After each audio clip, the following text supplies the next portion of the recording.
খেদমত করতো খাদিজা। আল্লাহর নবী যদি নিশিরাইতে ডাক দিতেন খাদিজা, আল্লাহর নবী বলে ডাক দিতে দেরি, আমার স্ত্রী দরজা খুলতে বিন্দু মাত্র লেট করে নাই। জোরে কোন সুবহানাল্লাহ। আর আজকাল আসিয়া তোমরা খালি ডাক দেন, যদি এই মাঘ মাসে দিন হয়, ওরে বাবা ল্যাপের তলব মাগুর মাছের মানে এতটা খারাপ পাইতেছেন, বিরক্ত হইতেছেন? যদি বিরক্ত হন অনলি ওয়ান সিগন্যাল দোয়া করে দেব, চলবে? চলবে? চলবে? নারা দেখবে ও মা বোনেরা, আল্লাহর নবী খাদিজার কথা বলতে পারে নাই। খাদিজা এত স্বামী ভক্ত ছিল রে, মৃত্যুর পরে আল্লাহর নবীজি খাদিজার গুণ গেয়েছিল। জোরে কোন সুবহানাল্লাহ। ওয়ার শুনি মা বোন গুলো আরেকজন কাছে বু কোটে বয়ান শুনতে যাবো, যে মৌলানায় আছে খালি কয় স্বামীর খেদমত করো, স্বামীর খেদমত করো, ফাতেমার কথা কয়, খাদিজার কথা কয়, রহিমের কথা কয়, কাহিনী শুনিলে বউ খেদমত করবে মন চলে, কিন্তু এমনি না করো। 3 মাস আগত এমন গুড়ি দিছে এলাম সিধে হয়ে হাঁটতে পার না। এই দজ্জাল মার্কা স্বামী নাই, কথা কর না আছে না নাই, খালি মাও বোনের দোষ। বউকে যদি চান ফাতেমার মতো, নিজেকে হতে হবে আলীর মতো। ঠিক না বেটি? আল্লাহর নবী বলছে স্বামী স্ত্রীর মধ্যে মোহাব্বত তখন বাড়বে যখন একে অপরকে সহযোগিতা করবে। আপনার স্ত্রী যদি রান্না করা শুরু করে দেয়, আপনি পাশে বসে আপনার ছোট বাচ্চা কোলে নেবেন, পারলে সবজি কেটে দিবেন। আর আম্মা জান আয়েশা যখন রান্না করতো, আল্লাহর নবীজি পাশে বসে সহযোগিতা করতো। জোরে কন্যা সুবহানাল্লাহ। আমরা কি সবজি কাটি দেই? সবজি কাটা মারাছে একটু লেট হলে চোখ খালি মার্বলের মতন করাই। যেরকম ঠিক নেবে ঠিক হালুয়ে পেট দিবির করে। ভাইজান মুরব্বী বাবাজিরা, ও পর্দার আড়ালের আম্মা জানেরা, স্বামী স্ত্রীর মুহাব্বত তখনই বাড়বে যখন স্বামী স্ত্রী একসাথে খানা খাবে। যেরকম সুবহানাল্লাহ। আমরা কি খাই? খাই?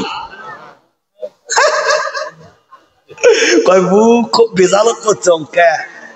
কয় মর্জিনের বাপনা আগত জন্মে এক ওয়াক্ত নামাজ পড়ে নাই, ওই তবলিগ জামাতে 3 চিল্লের আমির সাহেব আসিয়ে তশকিল করে 3 চিল্লে দিয়ে আসে, আর দেখ 3 চিল্লে দিয়ে আসি তোর ভাষণ আরো আমির সাহেব হয়েছি।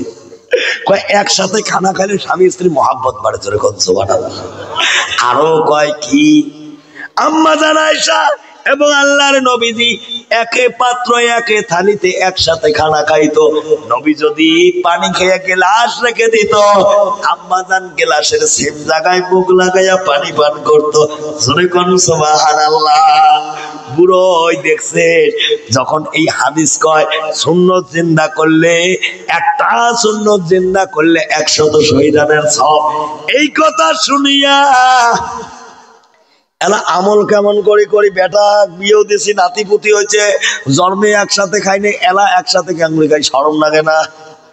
কিন্তু সুন্নত জিন্দা করার আশায় মুই করনু এক বাহানা কি, যদি কং বৌমা জড়াচ্ছে, যদি হাত দিয়ে চেক করে ধরা পড়মু কি পড়মু না?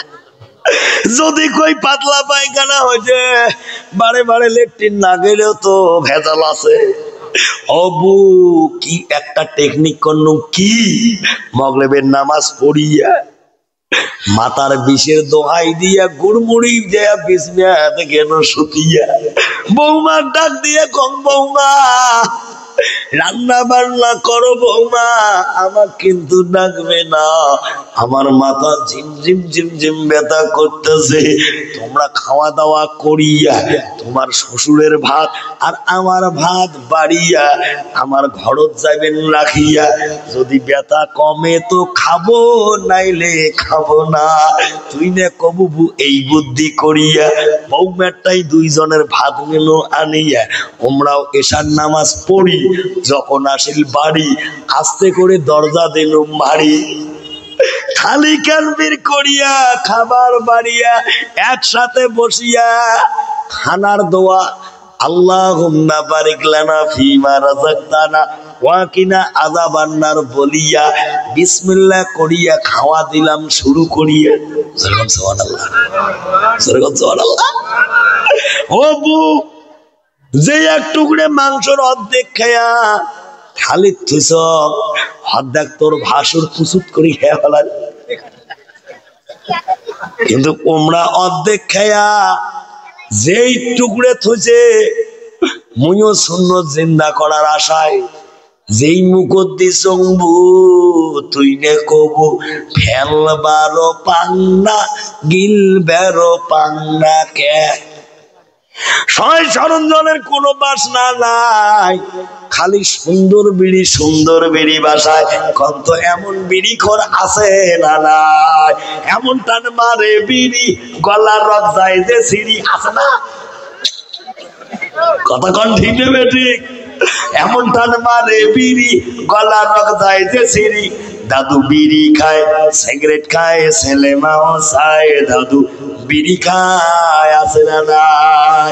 ও যুবক বন্ধুরা, ও আমার আব্বা জানেরা, যারা বিড়ি খাও রে, মুখ এমন বন্ধ করে লেট্রিনও ফেল মারে। জোরে কোন ঠিক না বেটে? হালাল স্ত্রীকে মোহাব্বত করলে নেকি পাওয়া যায়। জোরে কোন সুবহানাল্লাহ। নেকির আশায় যদি মোহাব্বত করবে যাও, জোরে কোন ঠিক না বেটে? ও ভাইজানেরা, খারাপ হইতেছেন ভাইজান, অনেক আসলেন বাবা।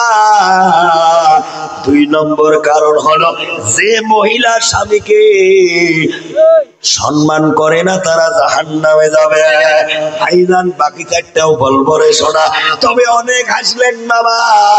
এবার একটু দিলটা নরম করে আপনাদের ধৈর্য ধরে বসে থাকায় প্রমাণ করে আল্লাহ এই লাল মাটি মাহফিলকে কবুল করে নিয়েছে। জোরে কোন আমিন, আরো জোরে কোন আমিন। ভাইজান, অনেক হাসলেন বাবারে, এবার একটু কান্নার জন্য রেডি হয়ে যাও, কারণ আমার আল্লাহ বান্দার চোখের পানি সহ্য করতে পারে না। জোরে কোন সুবহানাল্লাহ। আল্লাহর নবী বলে, যদি কোনো বান্দা নিজের কৃতকর্ম গুনার কথা স্মরণ করে এক ফোঁটা যদি চোখের কোটা থেকে পানি বের হয়ে গড়িয়ে গড়িয়ে নাকের ডগায় আসতে দেরি, আমার আল্লাহ ওই বান্দার তামাম জিন্দেগির সগীরা গুনাহগুলোকে মাফ করতে দেরি করে না। জোরে কোন সুবহানাল্লাহ। নারে তাকবীর। এই জন্য বাবা প্লিজ কোনো দিকে নজর দেবেন না। আমি জিয়ারুলের কালো চেহারার দিকে তাকাবেন, দিলটা নরম করবেন। দেখেন এক ফোঁটা চোখের পানি বেরোয় কি বেরোয় না? হয়তো কবার পান, হুজুর আপনি দেখতে হলেন ভূতের মতো কালা, আমাকে লাগে না ভালা, তোমার দিকে দেখাইটা হলো জ্বালা। জোরে কোন ঠিক না বেঠে?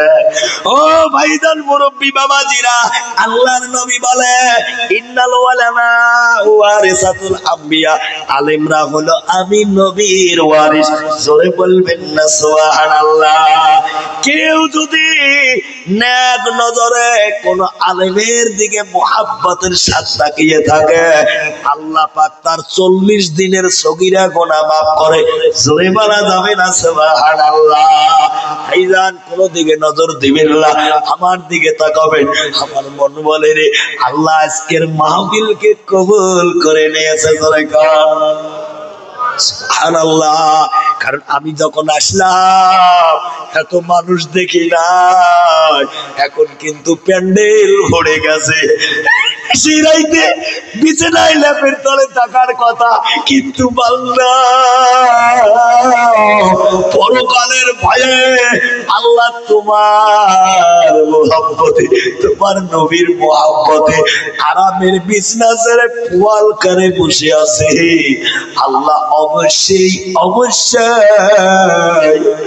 এদের দিলের কথা শুনবে কি শুনবে না?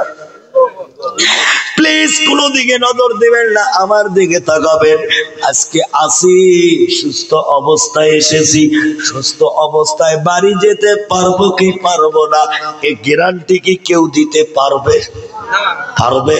পারবে না। এখানে সুস্থ অবস্থায় আসছি, যেতে পারবো কি পারবো না? এই বছর জলসায় আছি, আগামী বছর জলসা পর্যন্ত বেঁচে থাকবো কি থাকবো না এই গ্যারান্টি কেউ দিতে পারবে না। একদিন তোমায় মরতে হবে, তুমি ভুলে যেও না। হবে মাটির বিছানা গো তোমার আসল ঠিকানা। একদিন তোমায় মরতে হবে, তুমি ভুলে যেও না। হবে মাটির বিছানা গো তোমার আসল ঠিকানা। এ বাড়ি গাড়ি টাকা করি কিছুই রবে না। হবে মাটির বিছানা গো তোমার আসল ঠিকানা। ঠিক না? আজরাইল ফেরেশতা যেদিন হাজির হবে এসে, সংসা তরি যতই করো জানবে রবে শেষে। চলবে না সেদিন তোমার কোনোই বাহানা। হবে মাটির বিছানা গো তোমার আসল ঠিকানা।